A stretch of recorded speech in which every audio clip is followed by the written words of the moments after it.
Hello student, good morning. आज हम आपके लिए क्वेश्चन नंबर 147 से स्टार्ट करेंगे। लेसन नंबर फर्स्ट से। चंद्रगुप्त मौर्य की विजयों या उपलब्धियों का वर्णन कीजिए।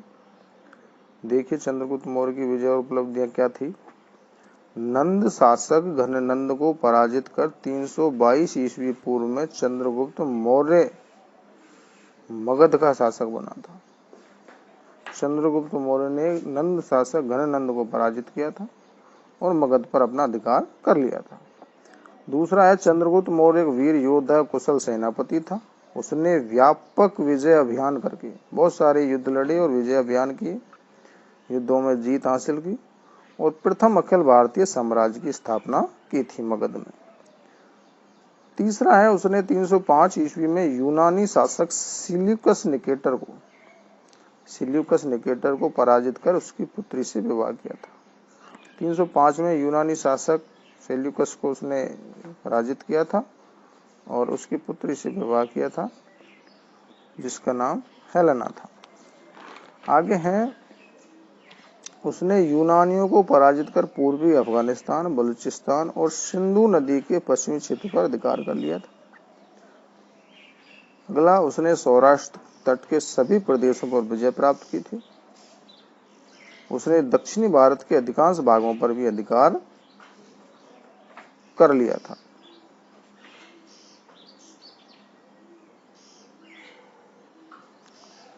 चंद्रगुप्त के विशाल साम्राज्य के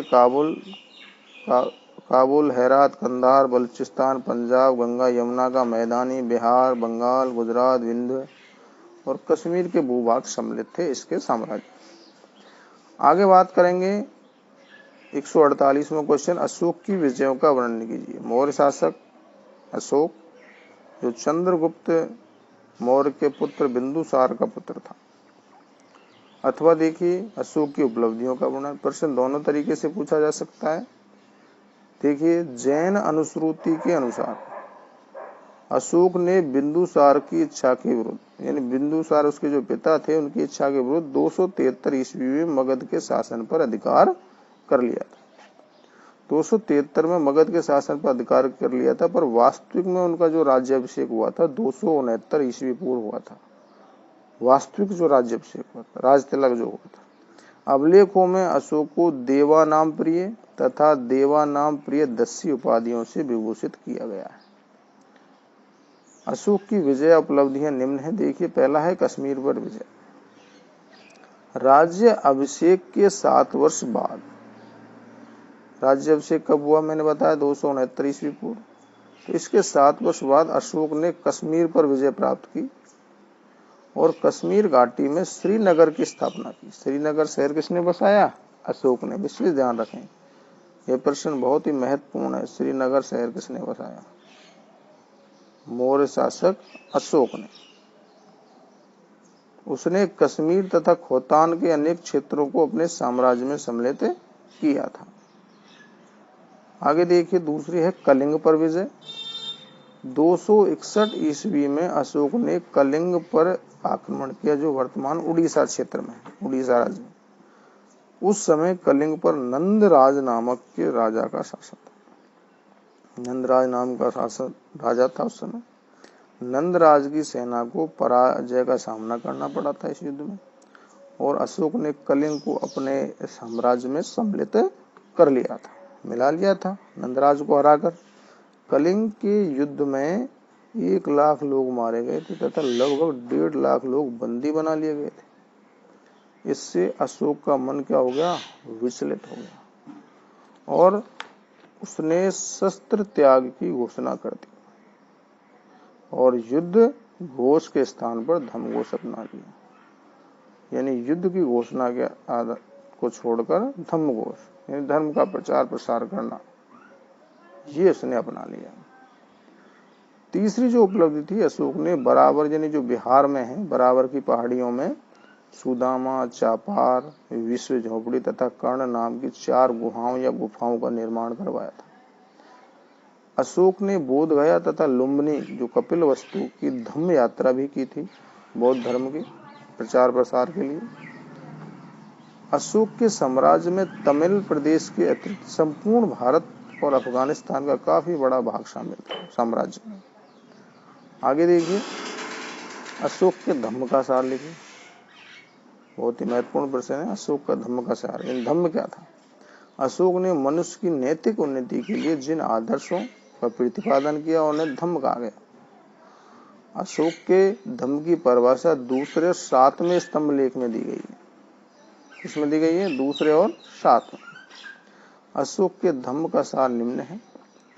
देखिए, अशोक के अनुसार पाप कर्म से निवृत्ति, विश्व कल्याण, दान, सत्य एवं कर्म शुद्धि ही धम्म है।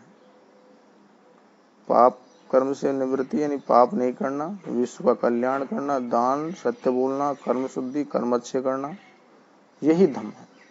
साधु स्वभाव यानी सरल स्वभाव, कल्याणकारी कार्य करना, पाप रहित होना, व्यवहार में मृदुता यानी मीठापन लाना, दया रखना, शुचिता रखना, प्राणियों का वध न करना अशोक के प्रमुख सिद्धांत हैं।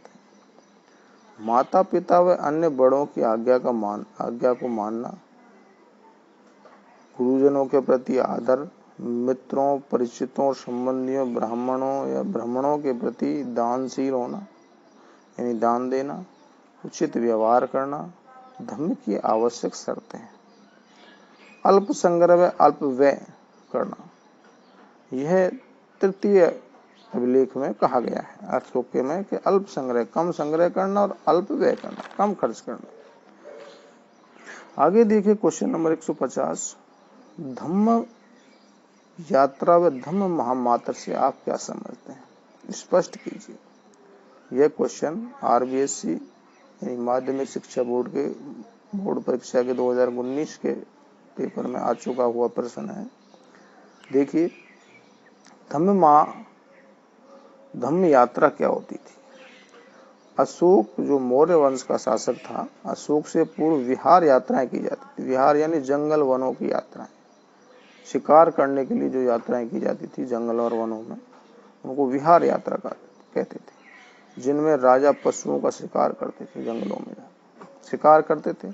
अशोक ने इसके स्थान पर धम्म यात्रा का प्रावधान किया। धम्म यात्रा यानी धार्मिक प्रचार करना, जिसमें बौद्ध स्थानों की यात्रा, ब्राह्मणों, श्रमणों, वृद्धों को स्वर्ण दान किया जाता था। ये है आगे धम्म महामात्र।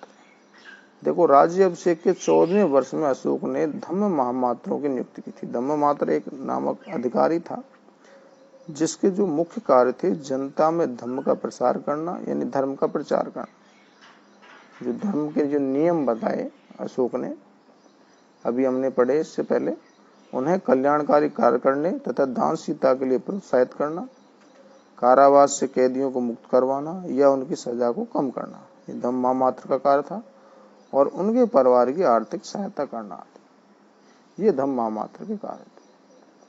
आगे देखिए क्वेश्चन नंबर 151, अशोक ने धम्म की क्रियान्विति के लिए क्या उपाय किए थे? देखिए, अशोक ने धम्म की क्रियान्विति के लिए निम्न उपाय किए थे। पहला है, अशोक ने धम्म यात्राएं शुरू की, जिनमें बौद्ध स्थानों की यात्रा यानी अधिकतर किसकी यात्रा की थी? बौद्ध स्थानों की, तथा ब्राह्मणों, श्रमणों व वृद्धों को स्वर्ण दान दिया जाता था। सभी को श्रमणों यानी निम्न जाति के जो लोग थे, श्रमण और वृद्ध लोग और ब्राह्मण, इनको क्या किया जाता था? दान दिया जाता था। अशोक ने राज्य के अधिकारियों, प्रादेशिकों, रज्जुकों तथा युक्तियों के प्रति 5वें वर्ष धर्म प्रचार के लिए राज्य का भ्रमण करने का आदेश दिया। जो उसके अधिकारी थे, प्रादेशिक, रज्जुक, युक्ति, इनको हर 5 वर्ष में धर्म प्रचार के लिए राज्य में भ्रमण करने का आदेश जारी किया था, आवश्यक कर दिया गया था। ये विषय ध्यान रखें। आगे देखिए, अशोक ने धम्म के प्रचार के लिए धम्म महामात्र की नियुक्ति की। धम्म महामात्र एक ऐसा अधिकारी था जो इसकी देखरेख करता धम्म के प्रचार के लिए। अशोक ने अभिलेखों के माध्यम से प्रजा को संबोधित भी किया था। ये पहली बात है। अशोक ने अपने पुत्र महेंद्र को बोधि वृक्ष का एक भाग देकर श्रीलंका भेजा और वहां बौद्ध धर्म का पदार्पण करवाया। श्रीलंका भेजा था अशोक ने अपने पुत्र को, महेंद्र को, और वहां पर बौद्ध धर्म का पदार्पण यानी शुरुआत करवाई थी। तो ये कार्य अशोक ने करवाए थे बौद्ध धर्म की या धर्म की क्रियान्विति के लिए। आगे देखिए, मौर्यकालीन केंद्रीय प्रशासन का मूल्यांकन कीजिए।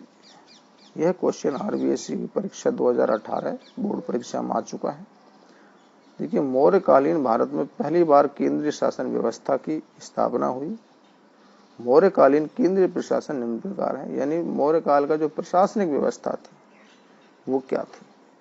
पहला है राजा। राजा अपने साम्राज्य का सर्वोच्च अधिकारी था उस समय।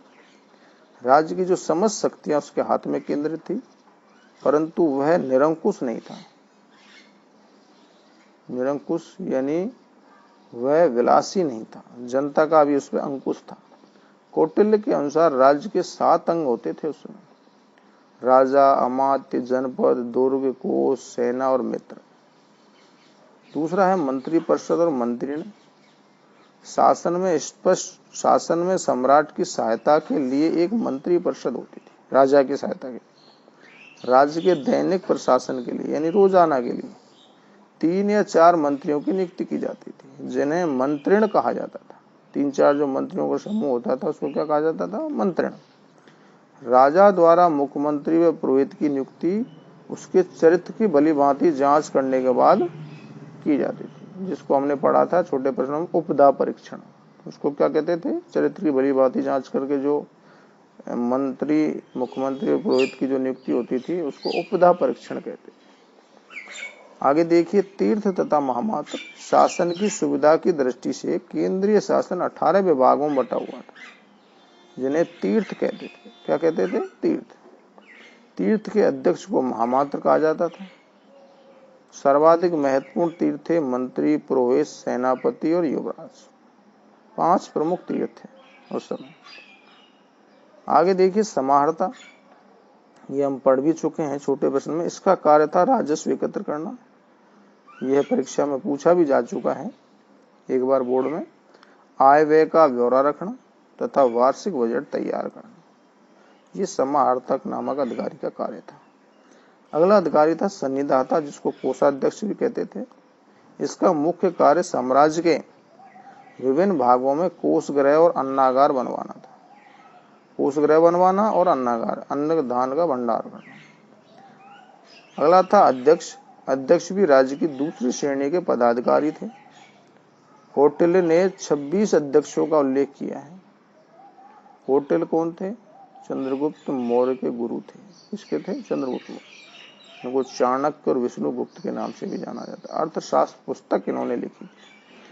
प्रमुख अध्यक्ष थे कोषाध्यक्ष, शीताध्यक्ष जो कृषि से संबंधित थे, पण्याध्यक्ष जो व्यापार से संबंधित थे, सूत्राध्यक्ष जो कताई बुनाई, लूणाध्यक्ष जो बूचड़ खाने से संबंधित थे। बूचड़ खाना मतलब होता है पशुओं का वध जहाँ किया जाता, मीट मांस जो बढ़ाया जाता था। विविताध्यक्ष जिसको चारागाह, लक्षणाध्यक्ष मुद्रण जहाँ प्रिंटिंग की जाती थी, छपाई की जाती थी। मुद्राध्यक्ष मुद्रा से संबंधित जो कार्य होता था, छाप बनाने। पोतवाध्यक्ष बंदरगाह जो होते थे। बंधनागाराध्यक्ष जो कारागार, बंधन यानी किसी को कैद किया जाता था, वो अध्यक्ष अलग होता था। आर्टिक यानी वनों और जंगली क्षेत्रों की जो व्यवस्था देखता था उसको आर्टिक अध्यक्ष बोल देते। ये प्रमुख अध्यक्ष थे। आगे बात करेंगे हम मौर्यकालीन प्रशासन के निम्न बिंदुओं को समझाएंगे। ये प्रशासनिक व्यवस्था ही है। यदि पूरा प्रशासनिक व्यवस्था पूछे तो उसमें प्रांतीय शासन भी आता है, नगर प्रशासन, सैन्य व्यवस्था, न्याय व्यवस्था और गुप्तचर व्यवस्था। केंद्रीय प्रशासन हम पढ़ चुके हैं। तो देखिए, मौर्यकालीन प्रशासनिक व्यवस्था में निम्न बिंदुओं को, यानी इन पर टिप्पणी लिखी है हमने। अलग से इनको भी पूछा जा सकता है। प्रांतीय प्रशासन को समझाइए, नगर शासन को समझाइए, तो इनके बारे में हम पढ़ेंगे। देखिए, प्रांतीय प्रशासन। अशोक के समय में मौर्य साम्राज्य 5 प्रांतों में विभक्त था, 5 प्रांतों में बटा था। उत्तरापद जिसकी राजधानी तक्षशिला थी, अवंती राष्ट्र जिसकी राजधानी उज्जैनी थी, कलिंग जिसकी राजधानी तोसली थी, दक्षिणापद जिसकी राजधानी सुवर्णगिरी थी, मध्य देश जिसकी राजधानी पाटलिपुत्र थी, जिसका वर्तमान नाम पटना है। प्रांतों का शासन राजवंशीय कुमार यानी राजाओं के जो पुत्र, कुमार या आर्यपुत्र नामक पदाधिकारियों द्वारा होता था। प्रांतों का जो शासन होता था। प्रांत आहारों या विषयों या जिनको हम वर्तमान में जिले कहते हैं, जिलों में विभक्त थे। प्रांत प्रांत यानी राज्य को बोलते थे, जैसे वर्तमान में हम बोल देते हैं राज्य, राजस्थान, तो राजस्थान को विभक्त करें तो जिले, तो जिलों को विषय कहा जाता था उस समय। विषय का प्रमुख अधिकारी विषयपति होता था, जैसे वर्तमान में जिले का अधिकारी जिला कलेक्टर होता है। जिले का प्रशासनिक अधिकारी स्थानिक होता था, जो समाहर्ता के अधीन था। समाहर्ता नामक जो आय व्यय का लेखा जोखा रखता था, उसके नीचे ये कार्य करते थे स्थानिक। प्रशासन की सबसे छोटी इकाई मुखिया या गोप था, जो कि 10 गांवों का शासन संभालता था। सबसे छोटी इकाई थी 10 गांवों का शासन संभालने वाला गोप, सबसे छोटी इकाई। समाहर्ता के अधीन प्रदेष्टिक नामक अधिकारी होता था, जो स्थानीय गोप व ग्राम अधिकारियों के कार्यों की जांच करता था। यह था प्रांतीय प्रशासन। अब आगे हम बात करेंगे नगरीय शासन की। मेगास्थनीज के अनुसार नगर का शासन प्रबंध 30 सदस्यों का एक मंडल करता था, जो 5-5 सदस्यों की 6 समितियों में विभक्त था। 30 सदस्यों को 5-5 में बांटे तो कितनी समितियां हो गई? 6। इनके क्या नाम थे? उद्योग शिल्पियों का निरीक्षण, ये समितियां थी। विदेशियों की देखरेख करना, जन्म मरण का लेखा जोखा, जो काम था ये समिति थी। व्यापार वाणिज्य की देखरेख करना, उद्योगों की देखभाल करना और बिक्री कर वसूल करना, ये 6 समितियां थी जिनके ये कार्य थे। आगे देखिए सैन्य व्यवस्था। चंद्रगुप्त मौर्य ने एक विशाल सेना का गठन किया था, जिसमें 6 लाख पैदल सेना, 50,000 अश्वारोही यानी घुड़सवार, 9,000 हाथी, 800 रथ सैनिक थे। उसके पास एक जल सेना भी थी, जिसको नौसेना भी बोलते हैं। इस संपूर्ण सेना के प्रबंधन के लिए 5-5 सदस्यों की क्या थी? 6 समितियां थी। ये समितियां जल सेना, रसद सेना जो खाद्य सामग्री साथ रखती थी, पैदल सेना थी, अश्वारोही जो घोड़े पर सवार सेना होती थी, रथ सेना होती थी जो रथ को लेकर चलती थी, तथा हाथी सेना का प्रबंध करती थी। आज के लिए इतना ही। कल हम आपके लिए बताएंगे न्याय व्यवस्था के बारे में। मौर्यकालीन में न्याय व्यवस्था क्या थी। थैंक यू, धन्यवाद।